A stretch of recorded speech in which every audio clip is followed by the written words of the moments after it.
Hey everybody, welcome into Fox 16 Sports. I'm Nick Walters. The Cowboys ran into the holiday season by putting a reason behind their season. Dallas's 41-33 win over the Niners gave fans some of that Christmas spirit, well, besides the ones in tank mode. As the boys make it 2 straight in the win column, moving to 5-9 and, like it or not, and believe it or not, reinsert themselves into the NFC East playoff hunt. Joining us now is Silver Star Nation Mickey Spagnola. How's the team feeling about their chances of cracking into that wild card seed, Mickey? Well, they've got to be able to focus on one game at a time. I know that sounds like a cliche, but sometimes I think if you have a team and you make them look at the big picture, it could get overwhelming because, as we know, to be able to win the NFC East, they've got to win their final 2 games against Philadelphia and the New York Giants, and Washington needs to lose their 2 games. Now, both of those are plausible. I don't know what the odds are of both of those things happening, but this team knows that they can't win the last 2 unless they win the first one of those 2, and so that's where the focus is heading into this week. The Cowboys look rejuvenated right now. 2 straight wins, one against the Bengals and one against the Niners. So what are the takeaways you have for what these 2 wins mean for the rest of the season? Oh, I just think it gives them confidence. And I understand it was against Cincinnati and San Francisco. But you can only play who they tell you to play. You can only beat who they tell you to play. So they won both games somewhat convincingly. And that, I think, gives you a little confidence and at least lets everybody take a deep breath and smile and go forward. It's a lot easier to prepare for games when you're winning than when you're on a losing streak the way they previously were. But what does this change and this shift in this team so far mean in the confidence level Jerry Jones and all other fans and everybody, the whole team has in Mike McCarthy? Oh, I don't think that ever wavered. Jerry Jones, the upper management, they were fine with Mike McCarthy. They kind of understand the circumstances that got this Cowboy team into this situation, sitting there at 5-9 with 2 games to go.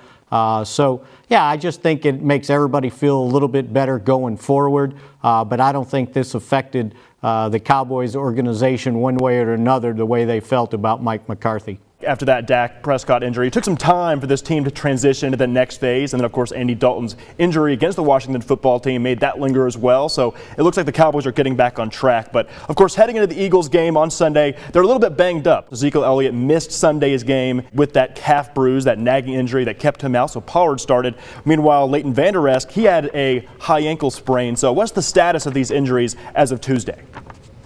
Yeah, I think they feel a little bit better about Zeke's chances of getting back in time for the game on Sunday, but we got to see how that plays out on Sunday. Leighton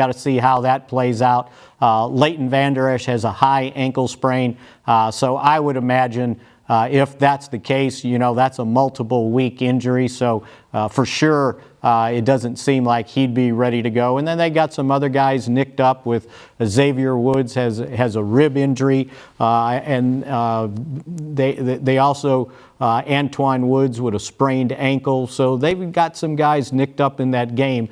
They paid somewhat of a high price to win the game, but that's why you've got to have young guys on a roster ready to fill in just in case.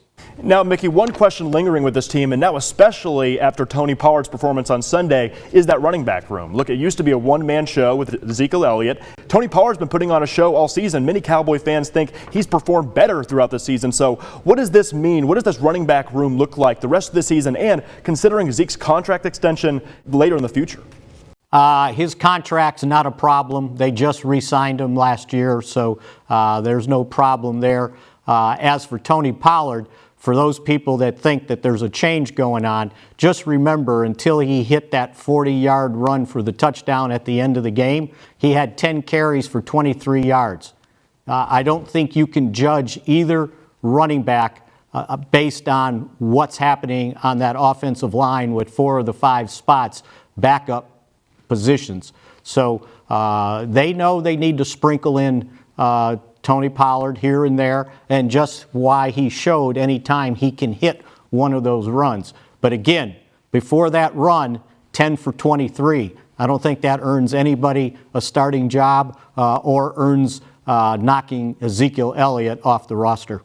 That long run extended Pollard's yards per carry from 2 to 5.8. So it certainly does skew the stats per se. But one more question for you, Mickey. Andy Dalton's progression in this offense. Obviously, it was a huge slump right after Dak's injury. But right now, the Cowboys offense, they're coming around. Obviously, 41 points put up in that game. Of course, that helped with CeeDee Lamb's onside kick return. But what do you see out of Dalton right now? The offensive line played a little bit better these last 2 games. And when the offensive line plays a little bit better, that gives your quarterback a chance to play a little bit better and your running backs to play a little bit better.